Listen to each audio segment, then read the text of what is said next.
The movie begins in Johannesburg, South Africa, where numerous daily crimes happen. Police officers are losing their lives from attacks. Hence, the government decides to buy a squadron of scouts and state-of-the-art armor-plated attack robots from Tetraval, a weapon manufacturer. With this, they'll make numerous police robots to eliminate crime and corruption and start the city's rebirth. Michelle Bradley, CEO of Tetraval Company, is interviewed by the cable news network, CNN, about the vulnerability to the hacking of the robots they sell to the Johannesburg government. In her response, the robots are safe as they have installed a bulletproof guard key system that only authorized employees are allowed to open. Dion Wilson, a British scientist and maker of autonomous robots, is currently working on an artificial intelligence (AI) project that will give consciousness to robots like humans. The Moose, a competing project to Wilson's projects, is made by Vincent Moore, a weapon designer and former Australian soldier.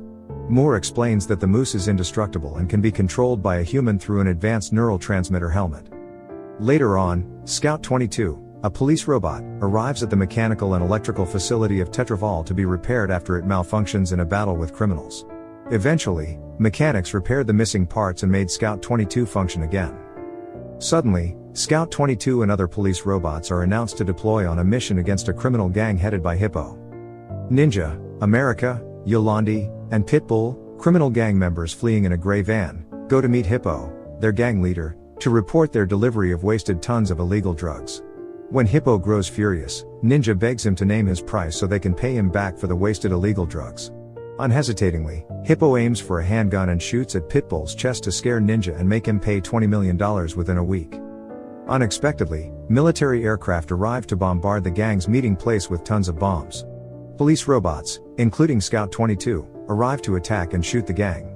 Hippo shot on Scout 22, making it malfunction and disabled again. Hippo hastily hides and flees the scene. On the other hand, America, Ninja and Yolandi manage to flee the area and survive the attacks. Most of the gang are cornered and arrested by the police robots. In contrast, the others swiftly escape, returning to their hideout. Due to the successful operation of police robots in taking down another criminal gang, the government orders an additional 100 armor-plated attack robots from Tetraval. Hearing this news, Tetraval employees rejoice and congratulate Wilson for being the brain in making the robots. Due to this, Moore grows envious of Wilson as his project, Moose, needs equal attention and proper funding from the company. After a while, Moore presents the Moose to the head of the police force to convince them to use it in combat against criminals. However, his proposal gets turned down and humiliated by the police, so he becomes frustrated and jealous of Wilson again. Later, Wilson is called on to the mechanical and electrical facility to check on Scout 22, which received internal damages and cannot be restored again. So, Wilson orders the mechanics to crush the chassis of Scout 22 and recycle its alloys.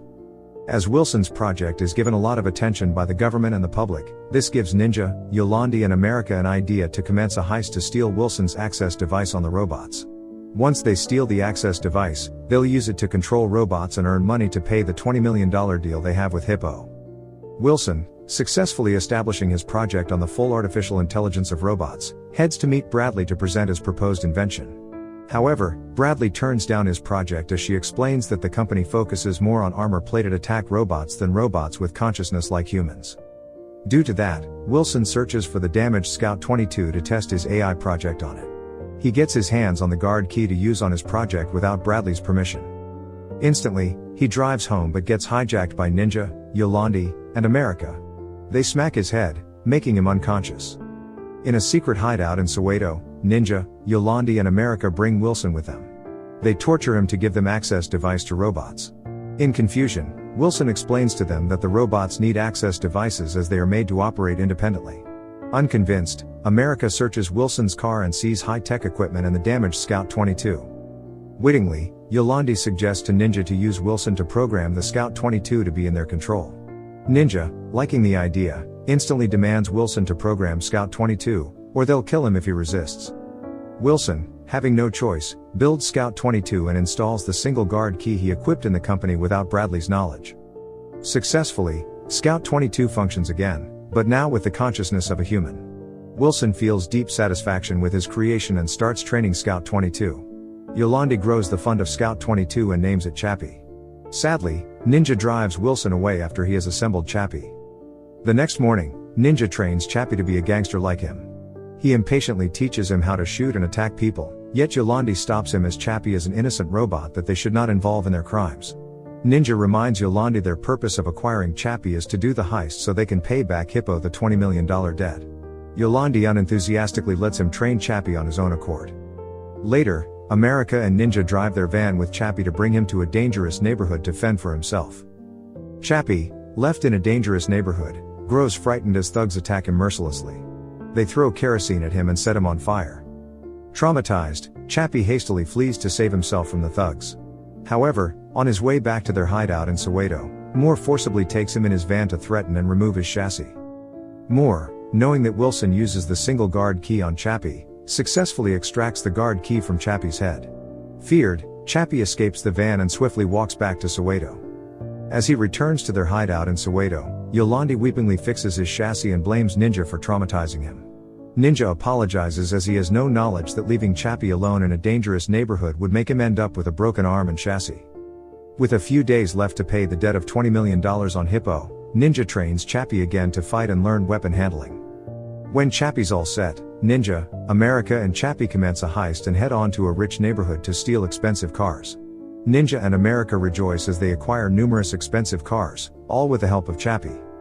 After a while, Chappie discovers that he'll die later on once his battery exhausts. Due to that, Ninja pretentiously promises him a new robotic body in exchange for working with him and making more heists. Chappie agrees. Wilson, knowing Ninja's using Chappie for his schemes, Wilson equips a handgun before he proceeds to Soweto and takes Chappie with him. When he arrives at the hideout in Soweto, he persuades Chappie to come. Now influenced and manipulated by Ninja, Chappie doesn't want to leave. Meanwhile, at Tetraval, Moore, who now acquired the single guard key, returns to his office to upload a virus on the robot's system, thus disabling all police robots in the city, including Chappie. Wilson, conversing with Chappie, grows surprised as Chappie malfunctions and disables. So, he quickly takes him away from the hideout and bring him to Tetraval to fix him immediately. When he arrives at Tetraval, he immediately fixes Chappie to function again. Chappie, now awake, notices the advanced neural transmitter helmet used to control the moose. Wilson explains its function to him, which gives him the idea to steal it and use it to have his substitute robotic body once his battery exhausts. However, Wilson reveals that he cannot fix him even if he uses the advanced neural transmitter helmet. Remembering Ninja's promise, Chappie returns to their hideout in Soweto to make Ninja do him a favor to have his substitute robotic body, as Wilson cannot do it for him. Wilson grows disappointed as Chappie disobeys his order to stay. Meanwhile, due to self-interest of Moore, the city is now in total chaos when the police robot shuts down. Police cars crash, prisoners escape captivity, and thugs emerge from their hideouts and destroy the disabled police robots. Hippo receives the news about the sabotaged and disabled police robots, so he calls his men to start a riot in the city. Due to this, a reserved human police force deploys to arrest them and find the person responsible for sabotaging police robots. After that, the reserved police force departs to Tetraval to question Bradley. Bradley immediately calls on Wilson to fix the problem of the sabotaged police robots, as they are being heavily investigated.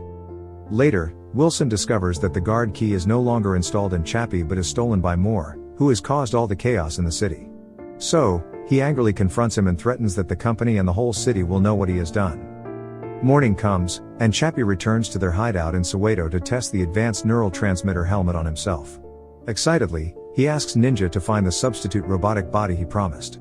Yet, Ninja will pretentiously provide his request only if he helps in their next heist. Chappie unhesitatingly agrees. After that, Ninja, Yolandi, America and Chappie rob an armored car, which is caught on the live news, surprising Tetraval. As they flee the scene, Chappie asks Ninja if they can use their stolen money to buy him a new robotic body. In Ninja's response, he apologetically tells him there is no such body he can use. Furiously, Chappie yanks Ninja as he has broken his promise to him. Meanwhile, Moore, not wanting to make Wilson report him first, hastily approaches Bradley to report about Wilson, who has stolen Scout 22, named it Chappie and uses it in his experiment without her permission. Moore also persuades her to use the moose to take Chappie down, who they saw on the news, robbing people. Bradley grows surprised about Wilson and then unhesitatingly allows Moore to use the moose this time to assassinate Chappie.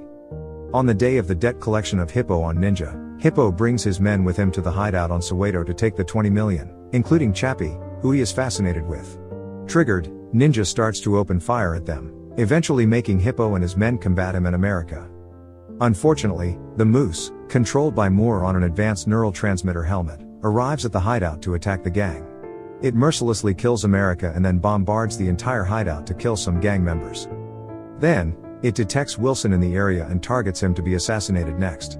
Luckily, Chappie manages to save Wilson just in time by shooting the Moose, shortly making it lose balance.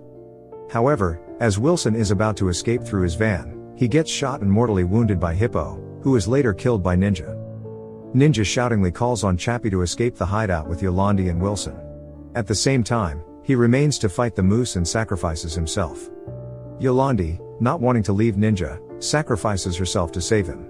Chappie helps her on destroying the Moose by detonating a bomb on it. Due to Yolandi's death, Chappie swiftly drives to Tetraval to take revenge on Moore, who controls the Moose, to kill the gang, including America and Yolandi.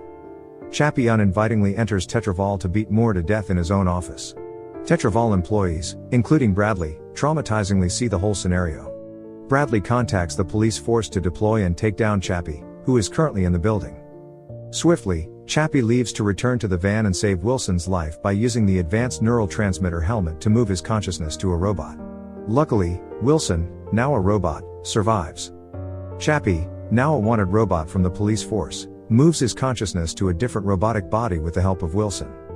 As the police force arrives in Tetraval, Chappie and Wilson fortuitously escape and return to their hideout in Soweto. Meanwhile, in the hideout in Soweto, Ninja, grieving for the death of Yolandi, weepingly burns all of her belongings. Confused, he sees a flash drive containing Yolandi's consciousness acquired from the advanced neural transmitter test of Chappie to her the other day. Morning comes, and Ninja buries Yolandi's dead body on nearby ground while Chappie and Wilson grieve with him. Chappie whisperingly tells Yolandi that he'll make a new robotic body for her so they can transfer her recorded consciousness to it. The movie ends when Chappie hacks into the Tetraval system to produce a robot with the same features as Yolandi. Once the robotic body is done, he installs Yolandi's consciousness on it and makes Yolandi alive again. Thank you for watching. Subscribe for more videos like this to help the channel out. Have a nice day.